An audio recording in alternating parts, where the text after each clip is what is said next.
찌찌개 사네 이러는.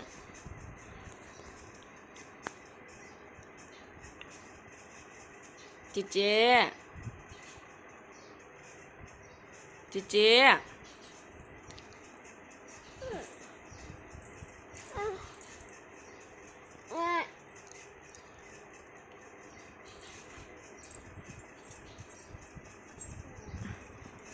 찌찌가. Hi ma'am, welcome back to my another vlog. Ado ma'am, ngasi sa ko inama atombi mo may dahal lani. Ta video sa kay kitaw ba makata na dun jeng minasi.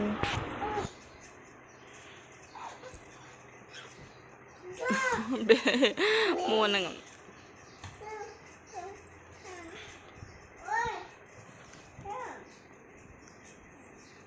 And no.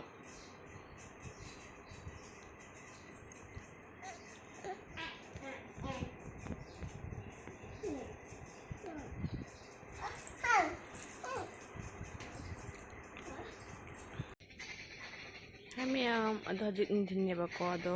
ay license sa jenga lai ko bile license sa udaba khairoi ma'am lai sa ay pungdon je chaw mina ko khairoi cha lai ba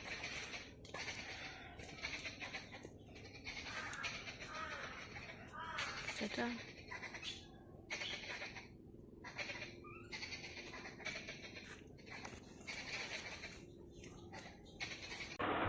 maya handaki pungthon khupan je hai kana de masaga te e ba pan man na ne andi jam na pali duga han mamang chaina chaw budi hele hana che jam chaw budi oi di ba ko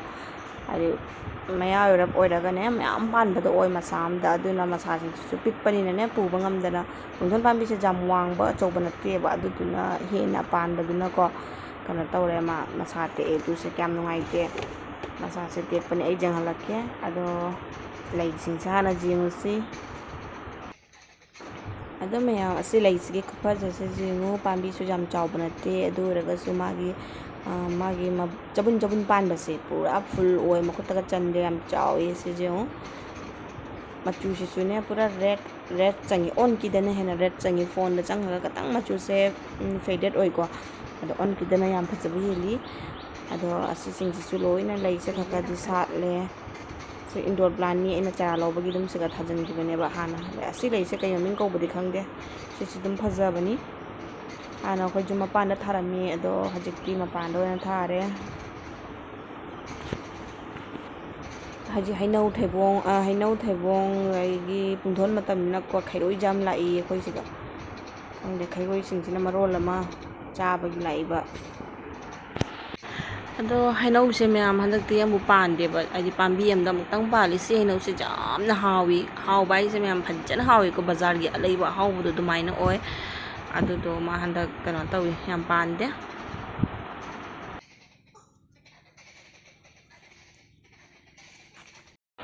se ma'am se gana akhoi pungthon masati hai ba do sine ba ko masa pik tra jingo si se ado jeng pura tat tore katang ta pa ma jan na leijari ne ba adora ga su ko pungthon si ai khui ga da khan mani ma de khui kha de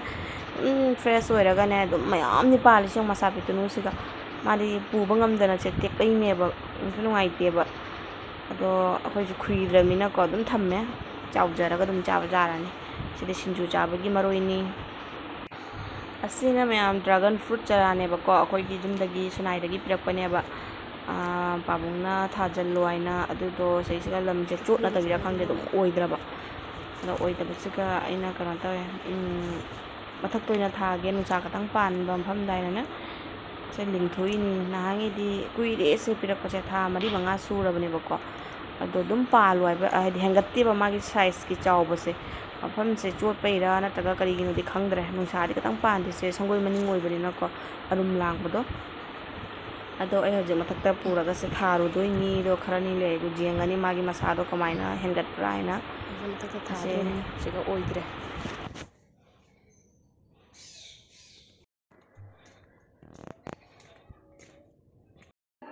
mayam ai se thage thaba loraga je halake ba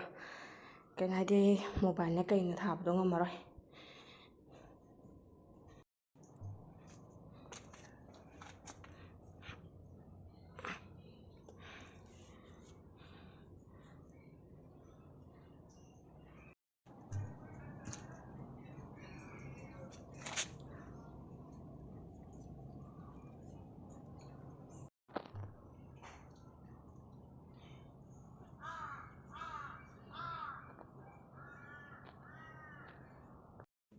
ꯑꯗꯨ ꯃꯌꯥꯝ ꯑꯩ ꯍꯧꯖꯤꯛ ꯊꯥꯕ ꯂꯣꯏꯔꯦ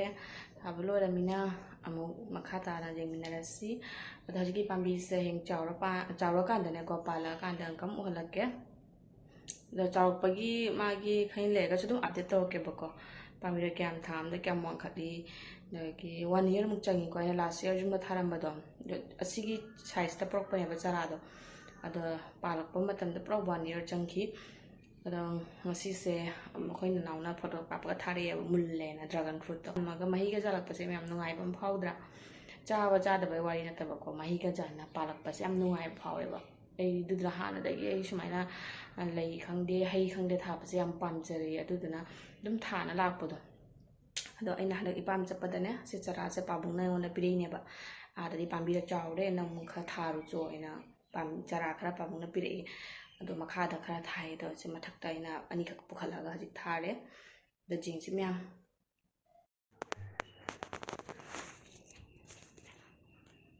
ꯂꯩ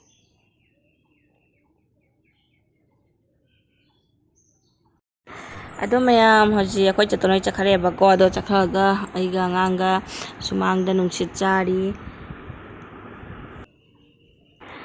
ꯑꯗꯣ ꯃꯥꯁꯦ ꯂꯩ ꯌꯥꯝ ꯄꯥꯏꯕ ꯌꯥꯝ ꯄꯥꯝꯃꯦꯕꯀꯣ ꯍꯥꯏꯗꯤ ꯁꯥ ꯑꯐꯪ ꯑꯐꯪꯕꯗ ꯌꯥꯝ ꯄꯥꯏꯔ ꯆꯤꯡꯉꯤ ꯑꯗꯨꯗꯨꯅꯅꯦ ꯂꯩꯁꯦ ꯑꯩꯅ ꯄꯥꯏꯍꯜꯂꯨꯕꯗꯒꯤ ꯃꯥꯁꯦ ꯊꯠꯈꯤꯗ꯭ꯔꯅꯤ ꯂꯩꯁꯦ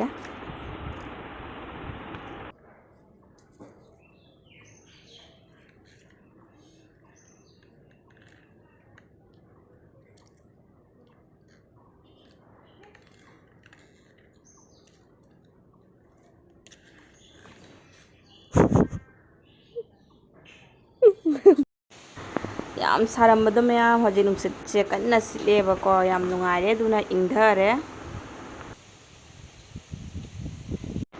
ꯁꯤꯗꯅ ꯂꯩꯔꯦ ꯃꯌꯥꯝ ꯑꯩꯒꯤ ꯁꯟꯗꯥꯒꯤ ꯏꯚꯤꯅꯤꯡ ꯆꯥ ꯊꯛꯄꯁꯦ ꯌꯥꯝ ꯄꯥꯝꯃꯦꯀꯣ ꯁꯨꯃꯥꯏꯅ ꯆꯉꯥꯡꯁꯦ ꯄꯄꯥ ꯑꯩꯈꯣꯏ ꯕꯥꯏꯅ ꯊꯛꯏ ꯑꯁꯤ ꯌꯦꯡꯉꯨ ꯃꯌꯥꯝ ꯉꯥꯁꯦ ꯌꯥꯝ ꯖꯥꯝꯃꯦꯕꯀꯣ ꯁꯤ ꯄꯥꯠꯇꯒꯤ ꯐꯥꯔꯛꯏꯅꯤ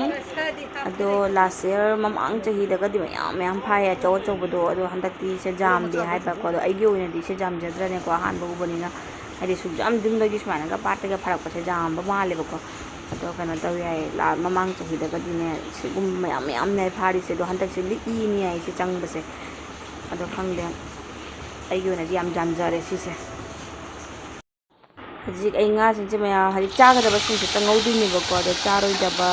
ꯁꯨꯛꯌꯥꯝꯗꯤ ꯆꯥꯕ ꯉꯝꯃꯣꯏꯗꯕꯅꯤꯅ ꯐ꯭ꯔꯤꯖꯇ ꯍꯥꯞꯆꯤꯟꯈꯔꯦ ꯑꯗꯣ ꯑꯁꯤꯁꯤꯅ ꯍꯧꯖꯤꯛ ꯅꯨꯡꯗꯥꯡ ꯆꯥꯕꯒꯤꯅꯤ ꯑꯩꯅ ꯉꯧꯊꯣꯛꯑꯒ ꯈꯔ ꯑꯃ ꯕꯖꯥꯔ ꯆꯥꯔꯅꯤ ꯈꯔ ꯑꯃꯅ ꯊꯣꯡꯉ ꯑꯗꯨꯃꯥꯏꯅ ꯆꯥꯗ꯭ꯔꯣꯕꯅꯦꯕ ꯉꯁꯤ ꯈꯔ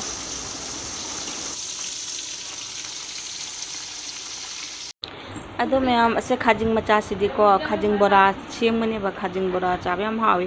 ꯑꯇꯩꯗꯤ ꯊꯣꯡꯉꯒ ꯆꯥꯔꯅꯤ ꯑꯗꯣ ꯎꯊꯤꯁꯤꯗꯤ ꯑꯗꯨꯝ ꯉꯧꯔꯒ ꯃꯆꯤꯗ ꯆꯥꯕꯅ ꯐꯔꯦꯀꯣ ꯉꯥ ꯃꯆꯥꯁꯤꯡꯁꯤꯗꯤ ꯊꯣꯡꯉꯒ ꯍꯥꯎꯇꯦ ꯁꯤꯗꯤ ꯑꯗꯣ ꯈꯥꯖꯤꯡꯁꯤꯗꯤ ꯕꯣꯔꯥ ꯑꯣꯏꯅ ꯇꯧꯔꯅꯤ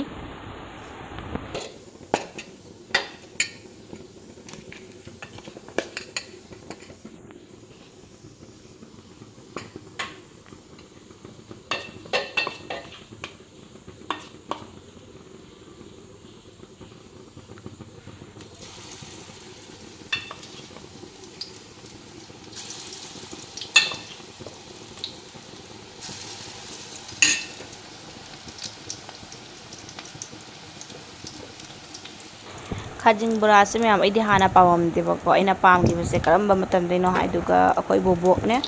ꯑꯩꯈꯣꯏ ꯃꯃꯥꯒꯤ ꯃꯃꯥꯗꯣ ꯃꯥꯅ ꯍꯥꯟꯅ ꯂꯩꯔꯤꯉꯩ ꯃꯇꯝꯗꯀꯣ ꯍꯧꯖꯤꯛꯄꯨꯗꯤ ꯂꯩꯈꯤꯗ꯭ꯔꯦ ꯀꯨꯏꯔꯦꯕ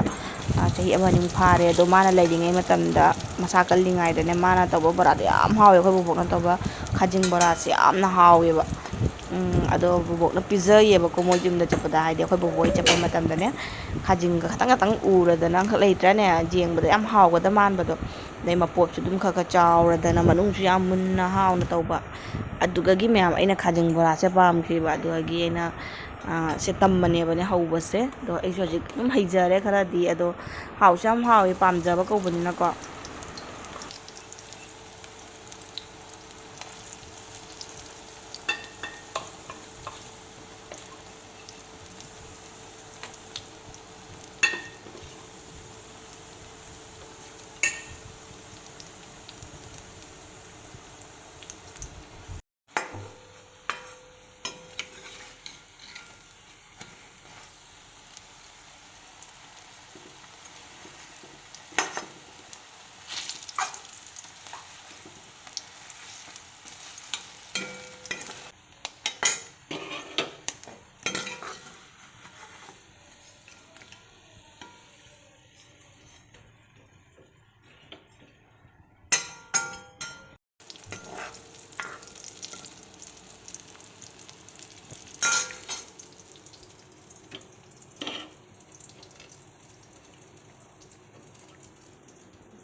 ꯃꯌꯥꯝ ꯑꯩ ꯕꯣꯔꯥꯁꯨ ꯍꯧꯕ ꯂꯣꯏꯔꯦ ꯁꯤꯅꯦꯕꯀꯣ ꯑꯩꯒꯤ ꯕꯣꯔꯥꯗꯣ ꯉꯁꯥꯏ ꯍꯧꯕꯗꯣ ꯑꯗꯣ ꯁꯨꯃꯥꯏꯅ ꯁꯨꯝ ꯈꯥꯖꯤꯟꯒ ꯈꯔ ꯅꯞꯄꯁꯦ ꯑꯁꯤꯅꯦꯕ ꯑꯩꯅ ꯄꯥꯝꯖꯔꯤꯁꯦ ꯈꯪꯕ꯭ꯔꯥ